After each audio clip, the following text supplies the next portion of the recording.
Hey there guys, welcome back to the channel. So today we're doing a Commander deck tech, haven't done one of these for a while. We're covering Obeka the Brute Chronologist from New Commander Legends, and the fact that they've designed a whole command around ending turns is really cool. So we're 4 mana, we're in Grixis, we're a 3/4 Ogre Wizard. Simply tap, the player's turn may end that turn. So, little breakdown. The main thing we care about is actual, in the brackets there, exile all spells and abilities on the stack. The main thing we're going to look for in cards to use this command would be anything referring to beginning of the next end step, because anything that would occur at the beginning of the next end step goes on the stack, let it all stack up and go in whatever order it has to. Then your commander can let you go at the top of the stack and obliterate everything, and no downside, no consequences. The only consequences, this is a very risky deck. If your commander got, I don't know, stifled, blown up, you lose it, and then the stack does occur, you might die, you might lose the game. Cool things about this commander is you can do a lot of different themes, and it's got a lot of advantage in politics. So this deck is kind of based on a multiplayer game, because the way it says, the players who turn it is may end the turn. So for example, let's say it's Jimmy's turn over there, and Timmy's attacking him, and he's going to get rifted. You may offer to end the turn to get rid of the rift on the stack. You can offer trades and deals, but then it's mainly for yourself. You can end your turn to get huge advantage. Cards that give us a lot of value are things that often say to end a turn, you get this huge buff, quick res, extra turn, but there's often a huge trade-off occurring at the end of turn. But our commander just negates that part. So extra turns are viable with this deck, reanimation is viable, or stealing effects. And we'll cover all of them here. Bit of redundancy for this commander would be Sundial and Discon. And I'm saying Discon because I've just spent like 2 minutes trying to pronounce it. Nah, I've given up, I'm done. They let us end the turn. So Sundial is only for ourselves, but again it could come in handy if our commander's already tapped or we're trying to respond to things. And Discon can be any turn, so you could use it on your opponent's turn just to stop them having a turn. You have another one essentially in 1v1. Or if it's our turn, it costs 4 less to cast, only being 2 mana, and it could help us out again if we're on a stack battle. Alright, extra turn spells, Final Fortune and Last Chance, both double red, let you have an extra turn, but at the end of that new turn, you lose the game. Basically, go and have that turn, have a fun time. When you go towards the end of your turn, the ability of losing the game goes on the stack, your commander can respond to it, end the stack, nothing happens, no consequences, but if you lost your commander, holy shit, watch out. Glorious End, similar effect, but it just ends whatever turn, doing your opponent, therefore they don't even get a turn, and then that's you getting a new turn in a 1v1 match really. So a bit of a cheaty theme, we have Sneak Attack and the Flame Shadow. Both of these are just very dumb red enchantments. Sneak Attack, 1 mana, you can put any creature from your hand onto the battlefield, gains haste, sack it at the beginning of the next end step. When you go to end step, all the abilities to sack whatever creatures you cheated in goes on the stack. Your commander just goes, nope, sorry, we're not going to do that, ends the turn, you get to keep them. It's amazing. Flame Shadow Conjuring, similar thing, you pay 1 mana whenever a non-token enters, create a copy of it. That copy has to be exiled at the beginning of the next end step. When they all go on the stack, again, activate commander, end the stack. Get to keep all the token copies you've made. So these are captains or other commanders that really help out Obeka here. Kind of a Reanimator theme here, you'll see. Felden, 3 mana lets you make copies of anything in your graveyard, but it's an artifact in addition. Gains haste, but you got a second and next end step. No, you don't, you get to keep it. And you got a Sidrus, who can give all your things in your graveyard unearth. 3 mana, you return the creature back to play. Gains haste, but you have to exile it into that turn. No, you don't. Again, your commander says stop the stack. And the new Dead Tide, this gives all things in your graveyard encore. So your exile cards from your graveyard equal number of opponents you have. So in a free play game you have to exile 3 cards. Target creature in your graveyard gains encore equal to its CMC. So I don't know, let's say 5 mana card, so you can exile 3 cards, spend 5 mana, recast the card for its encore cost, but you get multiple copies based on the number of opponents you have, and they have to attack those opponents this turn. It's kind of like Myriad, really strong effect. If you've got ETB effect cards, it can be very game breaking. Kiki himself, not graveyard, but getting to create extra tokens for anything that you get to keep end of turn, not really gonna complain. Like, what about Muldrifter, like the fish, not fish in Magic that lets you draw 2 cards every goddamn time it enters battlefield. Alright, these are actual like a big threats that we want to try and get into our graveyard through animation, or just abuse in some way or another. Sheoldred gets out, we can start resing things on our upkeep, but they have to start sacking things on their own upkeep. Just keeping it around puts pressure on them. Jin, we get to draw 7 cards at end step, but if you're using Obeka you might lose that effect, but it's not really here for that. It's mainly to nuke our opponent's hand size by 7, remove all their resources. Then we've got a Tali, every time it attacks you get to cheat things off everyone's library for free, just doesn't matter what spell, you get to cast them. The cool thing with a lot of Reanimator effects in this deck are they say the creature enters the battlefield with haste, so Hitali can be used straight away that turn. And similar effect with Ilhag, you play him, he attacks, you get to pick a creature from your hand, put onto the battlefield, tapped and attacking. That creature would go away at a turn. No, it does not. You get to keep it. It's a really cool way to cheat and really big dump things from your hand. Like, you could attack with Ilhag on, I don't know, turn 6 and cheat in a Jin if you wanted to. It That Betrays works really well again with the reanimating and haste effect. It comes into play, just fling it into your opponent, Annihilator triggers, they have to sack some things, and whenever they sack you get to keep. And Gravetide, just really good at gumming up the board. Now these are more grindy value creatures, a lot cheaper, we can cast them, we don't have to actually use reanimation to get them out, or if you keep recurring them, they give you some great value. Muldrift lets you draw 2 cards every time. The Overwhelmed Apprentice is cheap, only at 1 mana, but everyone mills 2 on entry and you get to scry 2. Then we've got the Disciple and Playcrafter, these are the more updated, what do you call them? First Bag Marauder. When they're in the battlefield, everyone's going to sack creatures or planeswalkers. We're going to sack themselves, of course, and we're going to reanimate them again. Fate Stitcher here is for his untapping effect, mainly for a commander, because sometimes untapping a commander could help save it from something else, or maybe Mana Rocks, but it too has Unearth, which Unearth is only to end a turn, but our commander's effect literally stops that. And Sad Robot works great. It draws us cards and gets us basics out of our library. Let's try and recur him much as we can. Alright, stealing effects. The new Zara from also the same set of Commander Legends, she's nutty.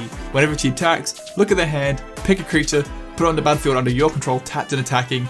They do get it back into turn, but your commander says, actually no, don't. We're going to keep you on our side. Very fun. Claim the Firstborn is really cool. Kind of forgotten about Steal Spell. 1 red mana, gain control of target creature, CMC 3 or less to end a turn. Give it haste. There are a lot of really efficient creatures at CMC 3 or less still in Commander. For 1 mana to possibly steal something and keep it for the rest of the game, I'm going to give that a go. Identity Thief isn't so much stealing the creature, we become a copy of it and we get rid of the original copy with our commander.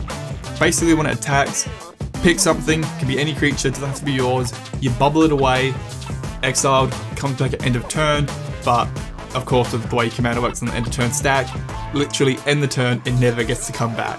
So you could do some really degenerate stuff with that card. Gruesome Encore, which is kind of, I'm guessing where Encore itself kind of came from, or the concept, lets you just reanimate things from your opponent's graveyard for 3 mana. You only get to keep them to end of turn, but again your commander fixes that problem. Puppeteer Click, similar effect as well. Enters battlefield, res something from your opponent's graveyard, only to end of turn, but your commander will say you get to keep that. But the Puppeteer Click has Persist, so when it dies and comes back you get to do it again. Hate Mirage, not really stealing, but you are making copies of their stuff again. Pick 2 things you don't control, make a copy of each. In turn, they get sacked of course, but your commander lets you keep them. I'm going to pick my opponent's commanders every goddamn time and see what kind of cool little, I guess, crossover strategies you can make. A little bit more direct res here. Shallow Grave, people starting to realize how good this card is. $20 now on the reserve list, it's getting up there. 2 mana, pick the top creature of your graveyard, reanimate it with haste, but you have to exile it into turn. Oh well, commander lets us keep it. Buried Live is just a treater for us really. Pick your 3 good creatures, throw them straight into the yard, and reanimate. 1 mana and some life, reanimate thing in a graveyard we need. I'm fine with that all day long. Onto the draw. We've got some draw effects we can use with the commander, it's pretty fun. So the Avaricious Dragon, draw step, draw an additional card. Beginning your end step though, you have to ditch your hand. Commander says no, you don't. The Psychic Vortex gone up a lot because of this commander. So upkeep, you put age counter on it, then draw a card for each age counter on it. So turn 1, you draw 1 card, then 2, then 3, then 4. Huge investment in the long run if you can get there. But the trade-off is, at the end of turn, sack a land and ditch your hand. Again, our commander's effect stops that. Heuristic Studies, I just love the passive draw it gives you. Funny enough, they've reprinted this thing now a couple times and it's still going up in price. Looting and Search, perfectly fine in this deck. We do not mind the discard at all because we can selectively put things in the graveyard that we want to reanimate later. Plus, looting has flashback, never hurts. Magus the Wheel, great. Sacks itself, everyone ditches a hand, draw 7. We can reanimate it with haste, literally use it that turn to disrupt everyone's hand, stop what you're doing, we're trying again. Gives us more fuel too. Now supporting pieces. Whip of Erebos can reanimate things in our graveyard.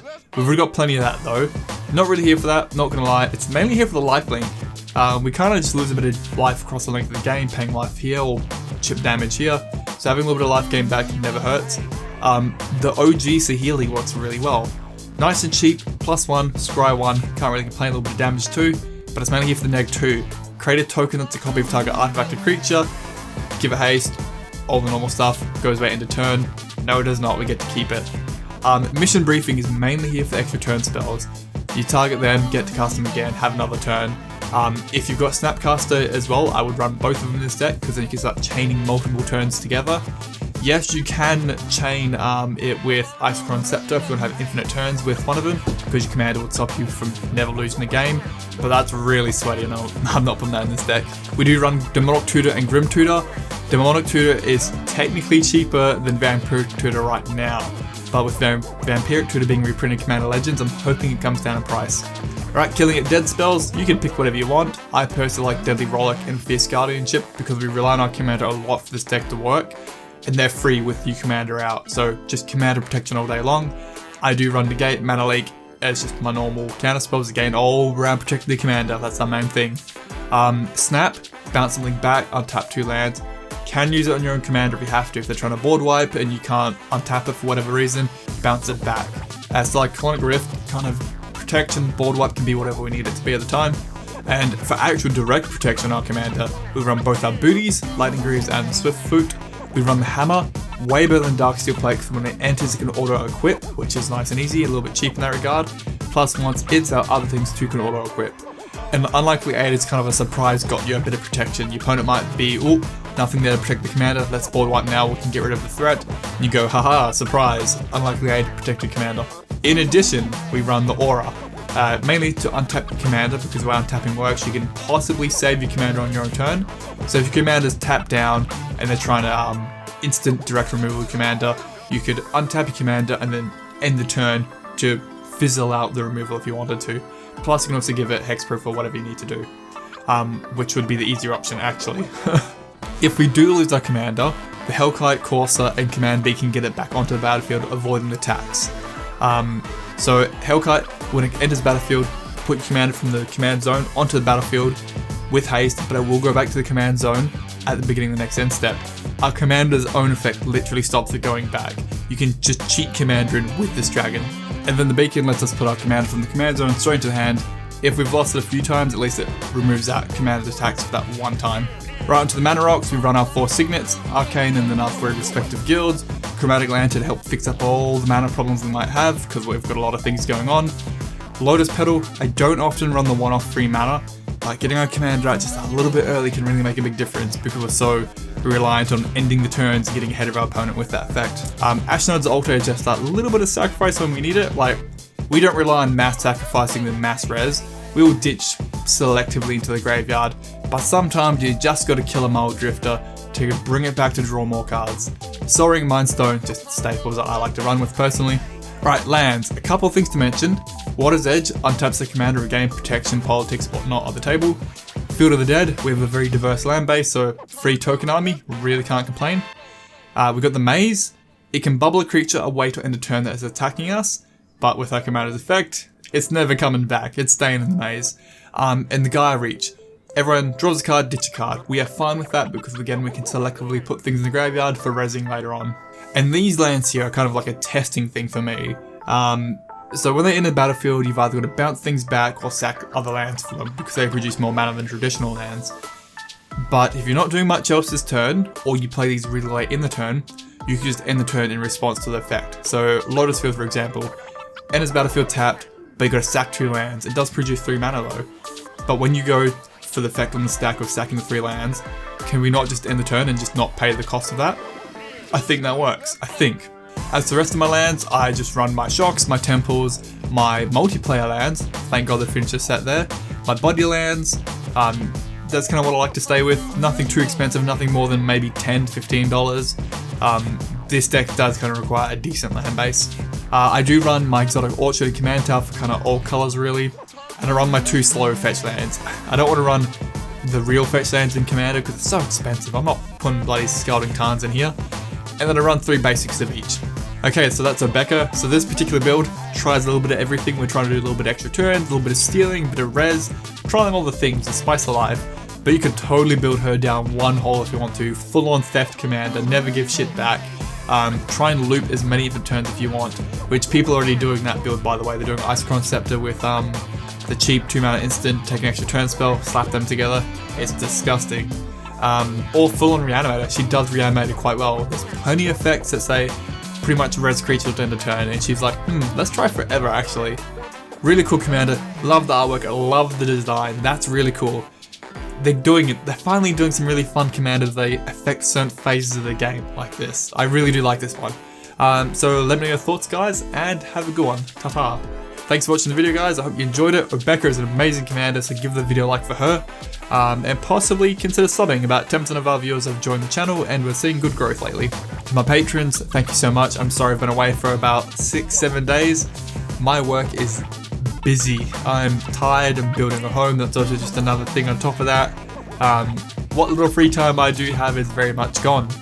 But I've also found out about Warhammer, and I really like Warhammer lately. That might become a video. But thank you for your support, guys.